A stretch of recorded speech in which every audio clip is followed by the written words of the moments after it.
आज हम लोग देखेंगे क्लास जो 10 का है मानव नेत्र ह्यूमन आई ना, उसके बारे में जितना भी इम्पोर्टेंट क्वेश्चन है क्लास 10 में आने वाला जितना भी क्वेश्चन है बहुत क्वेश्चन लगाए सब आज क्लियर कर देंगे मानव नेत्र से संबंधित। देखते हैं ध्यान से। दिया मेरा पहला क्वेश्चन कि स्वस्थ आंख के लिए क्या कर रहा है कि स्वस्थ आंख के लिए अस्पष्ट दृष्टि की न्यूनतम दूरी कितना होगी। मतलब कि हम किसी भी वस्तु को कितना अपने आंख से कितना दूर तक रखे ना कि वस्तु हमें स्पष्ट दिखाई दे। मतलब दिया पहला कि मेरा 15 सेंटीमीटर कि 20 सेंटीमीटर की 25 सेंटीमीटर की 30 सेंटीमीटर। तो सबसे पहले अगर देखो ये मेरा आंख है, आंख से मान लो ये वस्तु रखा गया है, एक कोई वस्तु है आज दो भी कोई वस्तु है ना, वस्तु रखा गया है। तो अगर हम यहां से यहां तक अगर नापे, अगर मान लो कि ये कितना है 25 सेंटीमीटर है, अगर दूसरी वस्तु को हम देख रहे थे कितना मेरा है 30 सेंटीमीटर का है, तो अगर हमें ध्यान से कि अस्पष्ट दृष्टि की न्यूनतम दूरी कितना होगा। अगर वस्तु को अगर हम स्पष्ट देखना चाहेंगे ना, केवल स्पष्ट की बढ़िया और अच्छा से दिखाई दे, तो हमें कितना चाहिए 25 सेंटीमीटर। हमारे क्या है तीसरा हमारा क्या सही है। तो मतलब का कि स्वस्थ आंख के लिए स्पष्ट दृष्टि की न्यूनतम दूरी कितना होता है 25 सेंटीमीटर। ये क्वेश्चन ये बार यही क्वेश्चन जो है बार बार मिलेगा पेपर में। एक दूसरा देखते हैं, अब देखते हैं ध्यान से कि दूरदृष्टि दोष के कारण प्रतिबिंब बनता है। मतलब बोला है क्या कि दूरदृष्टि दोष के कारण प्रतिबिंब बनता है। देखो ध्यान से, जब भी दूरदृष्टि रहेगा कि कहाँ प्रतिबिंब बनेगा, पहले बात है कि रेटिना पर।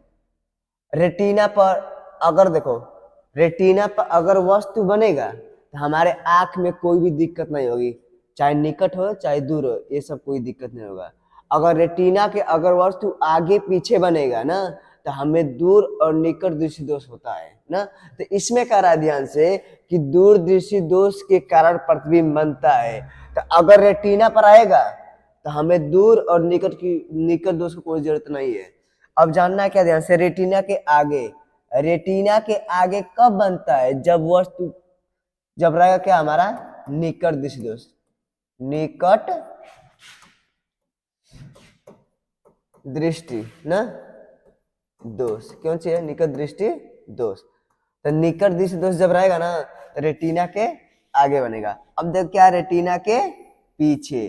तो जब भी अगर निकट दृष्टि दोष की बात हो तो क्या बनेगा हमारे रेटिना के पीछे। रेटिना का प्रतिबिंब क्या बनेगा पीछे। क्या चाहिए तीसरा। अब देखते हैं कि मानव नेत्र में रेटिना पर बने वाला प्रतिबिंब होता है कि जो भी अगर मेरा जो आंख है उस पर जब रेटिना पर वस्तु बनेगा तो हमें प्रतिबिंब समझ लो स्पष्ट, कोई वस्तु स्पष्ट दिखाई दे रहा है। तो क्वेश्चन क्या रहा है कि मानव नेत्र में रेटिना पर बनने वाला प्रतिबिंब कैसा होता है। देखते हैं पहले ध्यान से कि सीधा होता है परंतु उल्टा दिखाई देता है, उल्टा होता है परंतु सीधा दिखाई देता है, सिद्ध होता है मतलब ये सीधा है, सीधा सीधा सीधा, ये सब क्या है सीधा, ये सब क्या है सीधा।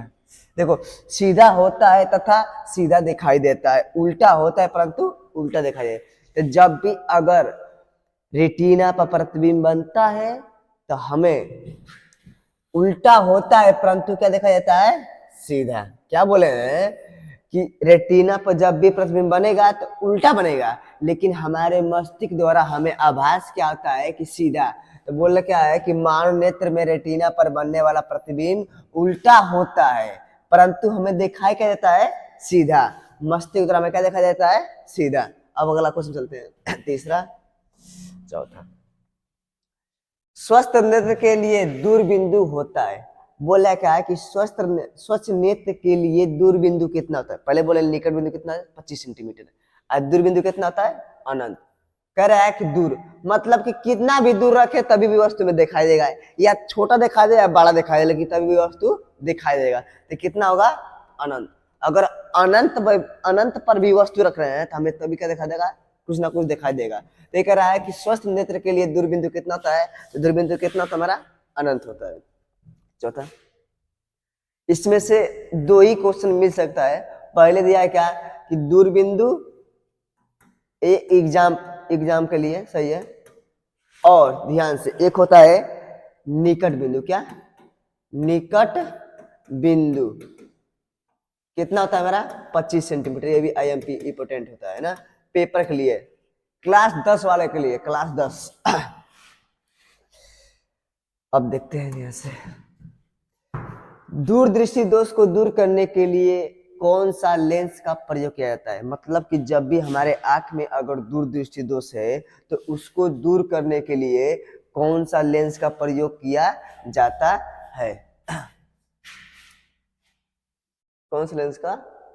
जब भी हमारे जब भी बाबू दूरदृष्टि दोष रहेगा उसको दूर करने के लिए कौन सा लेंस का प्रयोग किया जाता है?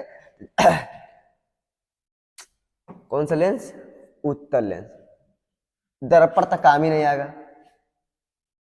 ये भी काम नहीं आएगा, ये भी काम नहीं आएगा, ये भी गलत है। तो इसमें से हमारा कौन सा? ये अवतल है, उत्तल। तो जब भी दूरदृष्टि दोष होगा तो हमें कौन सा लेंस होगा? उत्तल लेंस का प्रयोग करेंगे। किस लेंस का प्रयोग करेंगे? उत्तल लेंस का। अभी आगे हम देख लेंगे उत्तल लेंस का प्रयोग करेंगे। नेत्र लेंस होता है, जो मेरा नेत्र लेंस है, सबको पता है कि मनुष्य के या मानव के किसी भी बोले क्या है कि नेत्र लेंस होता है। कि नेत्र लेंस मेरा होता क्या है? नेत्र लेंस में सबको पता है कि कौन सा लेंस पाया जाता है? उत्तल लेंस। हम लोग के आंख में कौन सा लेंस पाया जाता है? उत्तल लेंस। अब देखो सबको पता है कि उत्तल लेंस से जाने वाली सभी प्रकाश की किरणें लेंस के अपवर्तन के पश्चात ना ये क्या होती हैं? अभिसरित होती है। मतलब किसी एक बिंदु पर करती हैं, मिलती हैं, उसको बोलते क्या है? अभिसरित। क्या था ये? अभिसरित। तो ये बोले हैं कि नेत्र लेंस होता है। तो सबको पता है कि नेत्र लेंस में कौन सा लेंस पाता है? उत्तल लेंस। उत्तल लेंस क्या करता है? कन्वर्जिंग करता है। मतलब क्या बोले हैं कि सभी प्रकाश को क्या करता है? इकट्ठा करता है। तो कौन आपसे सही है? पहला क्या है? अभिसरित। इससे यह भी होता है कि कौन सा लेंस है? उत्तल लेंस क्या हमारा है? अभिसरित भी लेंस है।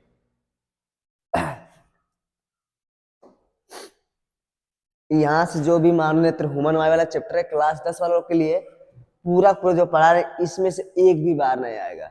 पहले देखो दिया क्या ध्यान से कि मनुष्य के स्वास्थ्य नेत्र में प्रतिबिंब बनता है। मनुष्य के स्वास्थ्य नेत्र में प्रतिबिंब बनता है।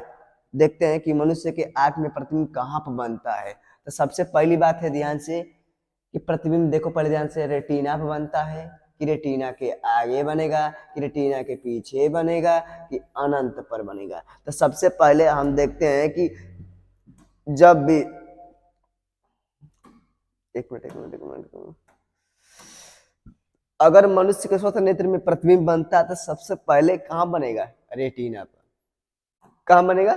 रेटिना पर।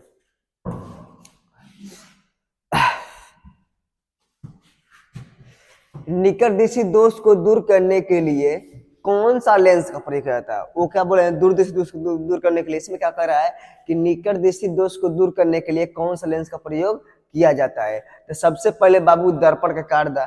दर्पण तो रहेगा नहीं, हट गया। अब इसी दोनों में से कोई एक ही है। हम बताएं ध्यान से कि उत्तल लेंस का प्रयोग क्या होता है?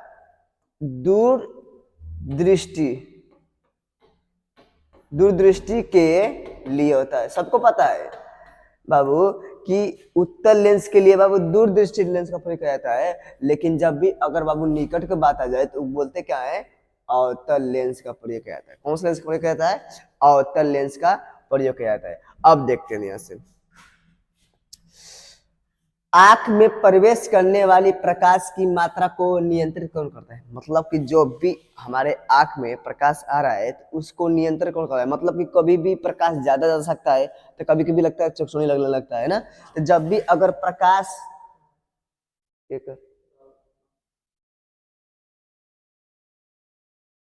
देखो ध्यान से, आंख में प्रवेश करने वाली प्रकाश की मात्रा को नियंत्रित करता है कौन करता है? ध्यान से पहली बात देखो ध्यान से कि परितारिका करता है कि पुतली करता है कि क्षेत्रमंडल किसी ये करता है ना। देखते सबसे पहले ध्यान से, पुतली क्या मेरा है? पुतली। जब भी अगर प्रकाश आंख में हमारे प्रवेश करता है ना तो पुतली क्या करता है? नियंत्रित करता है। जब भी जैसे मान लो कि ज्यादा अगर प्रकाश जाएगा तो पुतली क्या हो जाएगा, बंद हो जाएगा ना। अब कम जाएगा तो पुतली क्या हो जाएगा, खुल जाएगा। तो प्रकाश को नियंत्रित कौन करता है, पुतली। क्या मेरा है, पुतली। यहाँ से 10 ही विकल्प, कितना है, 10, केवल 10 MCQ क्वेश्चन है। 10 ही MCQ क्वेश्चन कौन है, हुमायूं इमाम नेत्र में। इसमें से देख लो ध्यान से, 2 क्वेश्चन आपको जरूर मिल जाएंगे, 2 क्वेश्चन। अब जाए, आग के किस स्थान पर वस्तु का प्रतिबिंब बढ़ने से यह दिखाई नहीं देता है। पढ़ने से होगा ना, पढ़ने से यह दिखाई नहीं देता है। तो सबसे पहले देखते हैं कि आग के किस स्थान पर वस्तु का प्रतिबिंब पढ़ने से दिखाई नहीं देता है। पीत बिंदु पर, कि रेटिना पर तो दिखाई देगा वस्तु, इनमें से कोई छोड़ो। रेटिना पर, रेटिना सबको पता है। पीत बिंदु पर, अगर बाबू अंध बिंदु पर अगर वस्तु का प्रतिबिंब पड़ता है तो हमें वस्तु दिखाई नहीं देगा है। इसमें से हमारा ऑप्शन कौन सही है, अंध बिंदु। कौन है, अंध बिंदु। इसमें से 10 ही विकल्प क्वेश्चन है जो आपके बोर्ड एग्जाम में मिल जाएंगे।